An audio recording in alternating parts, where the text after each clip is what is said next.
Hi friends, welcome to our channel. ఇక శ్రీరామనవమి పండుగ రోజు అవని యొక్క గొప్పతనాన్ని మంచితనాన్ని అర్థం చేసుకుంటారు భర్త అక్షయ్తో పాటు రాజేంద్ర ప్రసాద్ ఫ్యామిలీ అంతా కూడా. ఇక అక్షయ్ అయితే ఒక్క నిమిషం ఆగు అవని, ఇక సీతాదేవి తన తప్పు లేకపోయినప్పటికీ కూడా ఎన్నో సంవత్సరాలుగా వనవాసం చేసింది. ఈరోజు నిన్ను చూస్తుంటుంటే నాకు ఆ సీతాదేవే గుర్తుకు వస్తుంది. ఏ తప్పు చేయకపోయినప్పటికీ కూడా నువ్వు కూడా అలానే వనవాసం చేశావు. ఇక నీదే తప్పు లేదు అని నిరూపించుకున్నావు. ఇక మన ఇద్దరం కొత్త జీవితాన్ని ప్రారంభిద్దాం. ఈ కొత్త జీవితం నుంచి మొదటి అడుగు వేసి జీవితాంతం ఒకరికి ఒకరు తోడు నీడగా ఉందాం. మళ్ళీ నా జీవితంలోకి వచ్చేసేయవని అని చెప్పేసి ఇక మొత్తానికి అక్షయ్తో పాటు పార్వతి, రాజేంద్ర ప్రసాద్ అందరూ కూడా అవనిని సీతాదేవిలాగా వర్ణిస్తూ ఇంటికైతే ఆహ్వానిస్తారు. మరి అక్షయ్లో పాటు ఇంటిల్లాది పాదిలోనూ కూడా ఇంత మార్పు ఏ రకంగా వచ్చింది తెలుసుకోవటం కోసం ఫ్రెండ్స్ ఈ వీడియోని ఎక్కడా స్కిప్ చేయకుండా చివరి దాకా చూసేయండి. డైలీ నోటిఫికేషన్ కోసం ఛానల్ని సబ్స్క్రైబ్ చేసుకోండి ఫ్రెండ్స్. ఇక మొత్తానికి అయితే పల్లవి అవనిని ప్రతిరోజు కూడా టార్గెట్ చేస్తూనే ఉంటుంది. ఏకంగా అక్షయ్ బావగారికి నీతో డైవర్స్ ఇప్పించేసి మరో పెళ్లి కూడా చేస్తానని వార్నింగ్ ఇస్తే మన అవని మాత్రం ఏమాత్రం కూడా ఆలోచించుకోకుండా కాలకున్న చొప్పు తీసి, ఇలాంటి చొప్పులు 100 తెగుతాయి, గుర్తుపెట్టుకో, నువ్వు నన్ను నా భర్తను ఎప్పటికీ కూడా విడదీయలేవు అని చెప్పేసి వార్నింగ్ ఇచ్చేసి వెళ్ళిపోతుంది కదా. అయితే నీలాంటి వార్నింగ్లు ఎన్నో చూశాను. చివరాఖరికి నిన్ను ఇంటి నుంచే బయటకు గెంటేశాను. ఇక నువ్వు ఏమీ చేయలేక కాలకున్న చొప్పు లేకపోతే చెయ్యి, ఈ రెండింటినీ చూపించి నన్ను భయపెడతావు అంతే కదా అని ఆ మనసులో అనుకుంటూ ఇక అవని అయితే మొత్తానికి అయితే పల్లవి అయితే అక్కడి నుంచి వాళ్ళ నాన్నని కలవటానికైతే వెళ్ళిపోతుంది. డాడ్, ఎలా ఉన్నావు డాడ్ అని అంటూ ఉంటే, చాలా బాగున్నానమ్మా. ఇక్కడ నువ్వు ఆవని సంగతి చూసుకుంటున్నావు కదా, అందుకోసమే కొత్త కొత్త బిజినెస్లన్నీ కూడా చూసుకుంటూ ఇక ఇంతకాలం నిన్ను దూరంగా ఉన్నాను అని చెప్పేసి తన తండ్రి చక్రధర్ అయితే అంటూ ఉంటాడు. అమ్మా, ఏంటమ్మా ఇక్కడ సంగతులన్నీ కూడా అని అనగానే, ఏముంది డాడ్, ఆ ఇంటి కోడలుగా అడుగుపెట్టింది దేనికోసం? ఆ ఇంటిని రోడ్డున ఈడ్చటానికి. వాళ్లకు ఏదైతే గౌరవం, పరువు, మర్యాద ఉన్నాయో అవన్నీ కూడా తొలగించడానికి.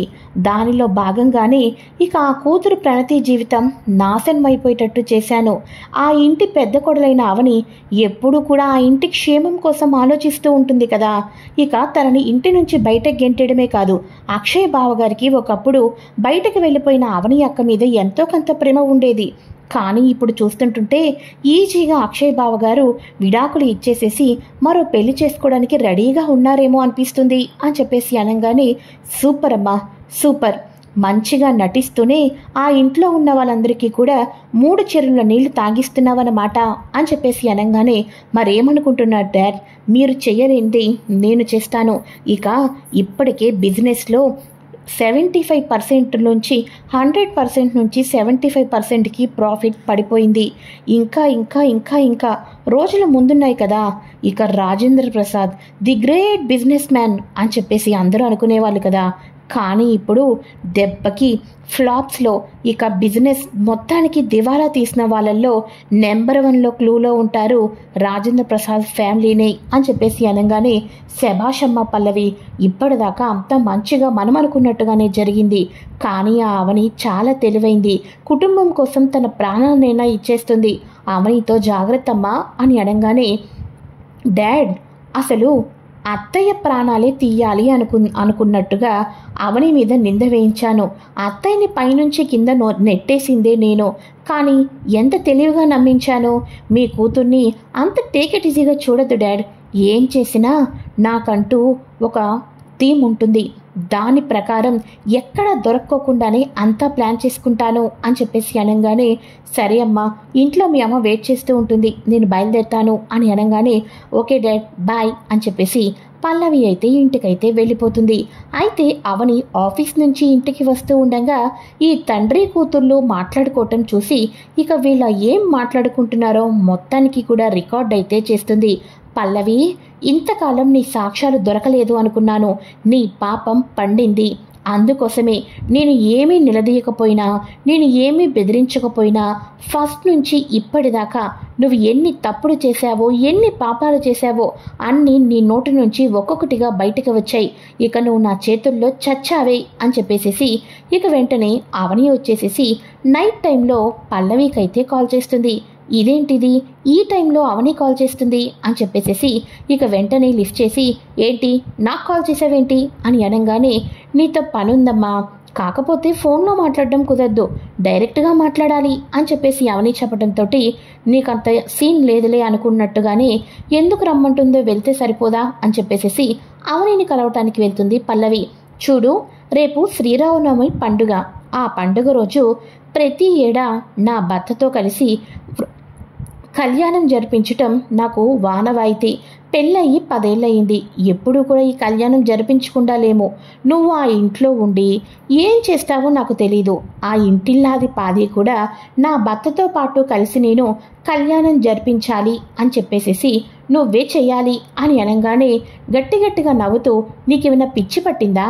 అక్షయ్ బావగారి చేత నీకు విడాకులు ఇప్పిస్తానంటే మీ ఇద్దరు కలిసి కళ్యాణం ఎలా చేస్తారు అని చెప్పేసి అనగానే, వెయిట్ అమ్మ పల్లవి, వెయిట్, ఒక్కసారి ఈ వీడియో చూడు అని చెప్పేసేసి తన తండ్రితో మాట్లాడిన వీడియోలో అత్తయ్యని మెట్ల మీద నుంచి తోసేసిన కానించి ఇప్పటిదాకా ఎన్నెన్ని వేషాలు వేసిందో అన్నీ కూడా రికార్డ్ అవటంతో, సరే అయితే ఇప్పుడే ఈ వీడియోని ఇక ఇంట్లో వాళ్ళకి చూపిస్తాను.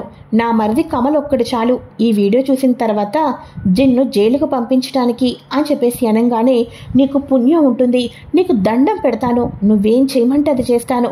దయచేసి ఈ వీడియోని ఎవరికి చూపించొద్దు, ఎందుకంటే నీకు కూడా ఆ ఇంట్లో అందరూ క్షేమంగా ఉండటమే కదా కావాలి. ఇదంతా నేను చేశానని తెలిస్తే పాపం కమల్ ఫీల్ అవుతాడు.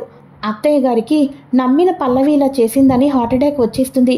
నువ్వు చెప్పద్దు, నీకేం కావాలంటే అది చేస్తాను అని అనగానే, అలా రా నా దారిలోకి, చెప్పాను కదా రేపు శ్రీరామనవమి పండుగ రోజు కళ్యాణాన్ని కనుల విందుగా కలిసిమెలిసి అందరం కూడా జరుపుకోవాలి.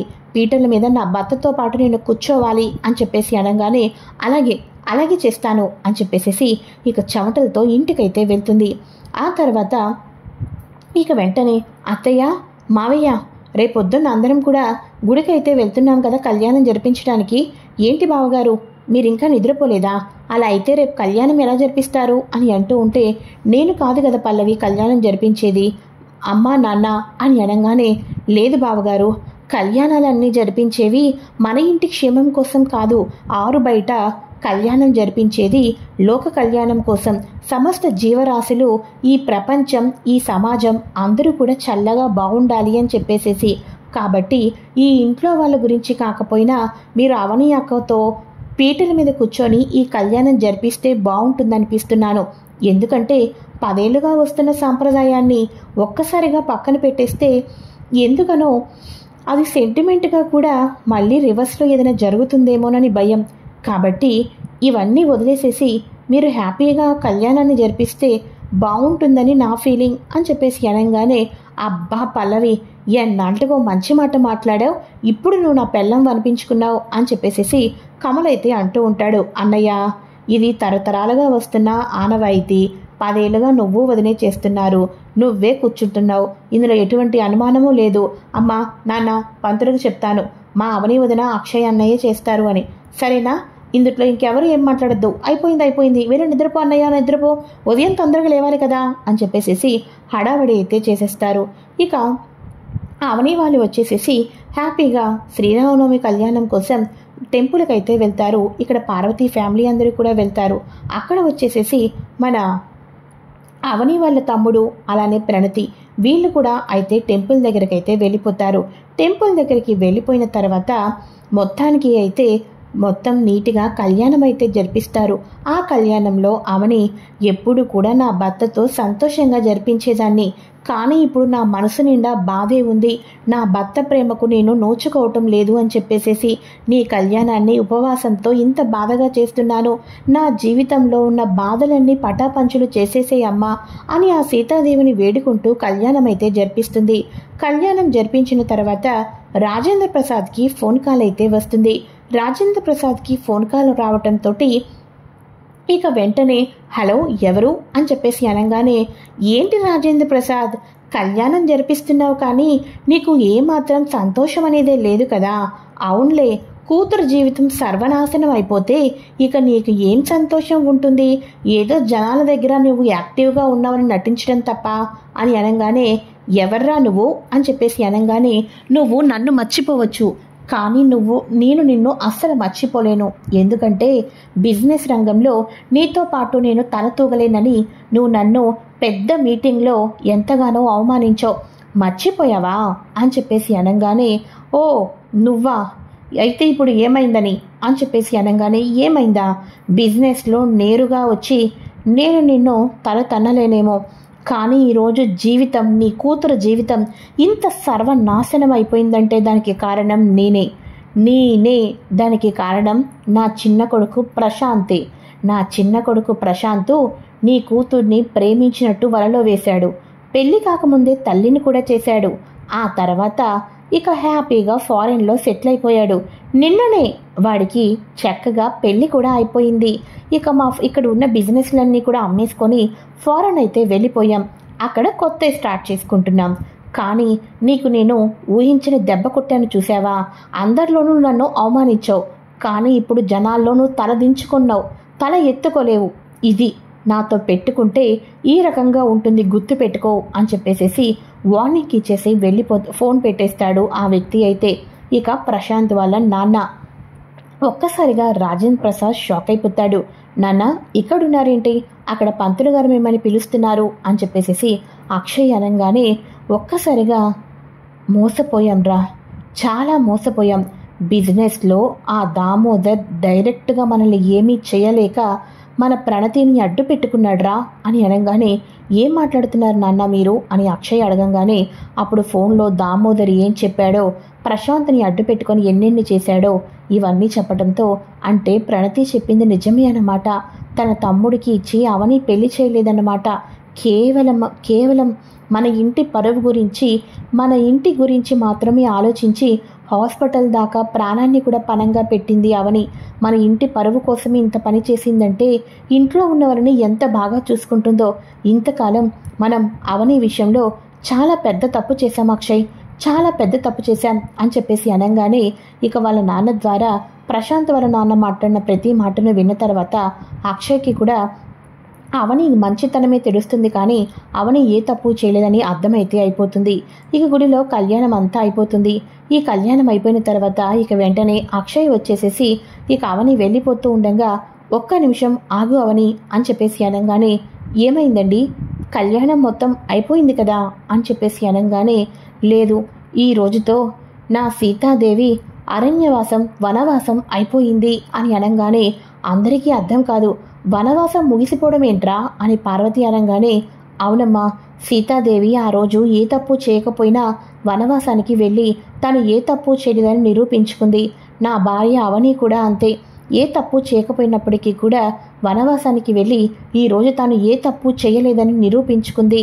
నా చెల్లెల జీవితాన్ని, నా చెల్లెల ప్రాణాన్ని కాపాడి ఈ ఇంటి గౌరవాన్ని నిలబెట్టింది అవని అని చెప్పేసి అక్షయ్ అయితే ఇక చేతిలో చేయి వేసి, అవని ఇంతకాలం నువ్వు దూరంగా ఉన్నావు, మళ్ళీ నువ్వు నా జీవితంలోకి వచ్చేయాలి, నువ్వు లేకపోతే నేను ఉండలేను, ఇక నుంచి కొత్త జీవితాన్ని ప్రారంభిద్దాం, ఏ మాత్రం కూడా భయం లేకుండా, ఏ మాత్రం కూడా విడిపోతామనే భయం లేకుండా మన జీవితాంతం కలిసిమెలిసి సుఖంగా సంతోషంగా ఉండటానికి ఇప్పుడే తొలి అడుగు వేయబోతున్నాం అని చెప్పేసి అవనిని ఇంటికి తీసుకొని వెళ్ళటానికి మొత్తం ఏర్పాట్లు చేస్తాడు.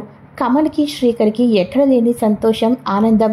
ఒక పక్క పల్లవికి ఎక్కువ మాట్లాడితే ఫోన్లో వీడియో అవని చూపిస్తుందని తెగ కంగారు పడిపోతూ ఉంటుంది.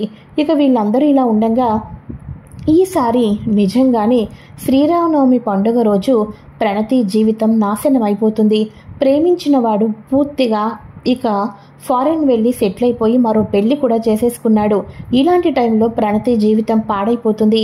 నిజమన్నీ తెలిస్తే ఈసారి నిజంగా ప్రణతి సూసైడ్ చేసుకుంటుంది అని ప్రణతికి కొత్త లైఫ్ ఇవ్వాలని చెప్పేసి ప్రణతిని గుడిలో అయితే ఒప్పించి పెళ్లి చేసుకుంటాడు. ప్రణతి కూడా ఊకొట్టడంతో ఇక సీతారాముల కళ్యాణం జరుగుతున్నప్పుడే ఇక ఒకరికొకరు పూలమాలలు వేసుకొని నిజంగానే తాలిబొట్టు కట్టి ఇంట్లో ఉన్న వాళ్ళందరికీ సడన్ షాక్ అయితే ఇస్తాడు. ఇక ఇంట్లో ఉన్న వాళ్ళందరూ ఆశ్చర్యపోతారు.